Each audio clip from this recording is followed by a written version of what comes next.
બેલ્જિયમની રાજકુમારી Astrid 2 March 2025ના રોજ ભારતની સત્તાવાર મુલાકાતે દિલ્હી આવી પહોંચ્યા હતા. આ અવસરે કેન્દ્રીય વાણિજ્ય અને ઉદ્યોગ મંત્રી પિયુષ ગોયલે તેમનું સ્વાગત કર્યું હતું. બંને દેશોના પ્રતિનિધિમંડળોએ પરસ્પર અભિવાદન કર્યા અને શ્રી ગોયલે રાજકુમારીને સફેદ ઓર્કિડ્સના ગુલદસ્તા સાથે આવકાર્યો હતો.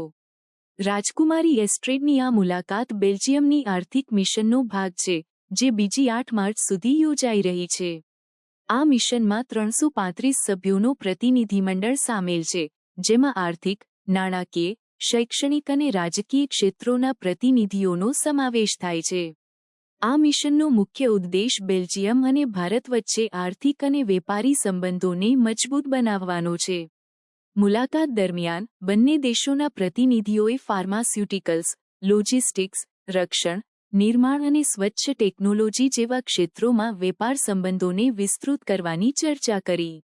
બેલ્જિયમ પરંપરાગત રીતે હીરા ક્ષેત્રમાં ભારત સાથે વેપાર કરે છે, પરંતુ આ મુલાકાતના માધ્યમથી અન્ય ક્ષેત્રોમાં પણ સહકાર વધારવાનો પ્રયાસ કરવામાં આવી રહ્યો છે.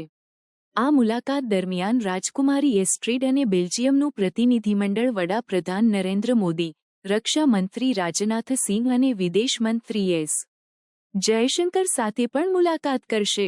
આ મુલાકાતોનો ઉદ્દેશ દ્વિપક્ષીય સંબંધોને વધુ મજબૂત બનાવવાનો છે અને બંને દેશોના વ્યાપારી સંબંધોમાં નવી તકોનું નિર્માણ કરવાનું છે.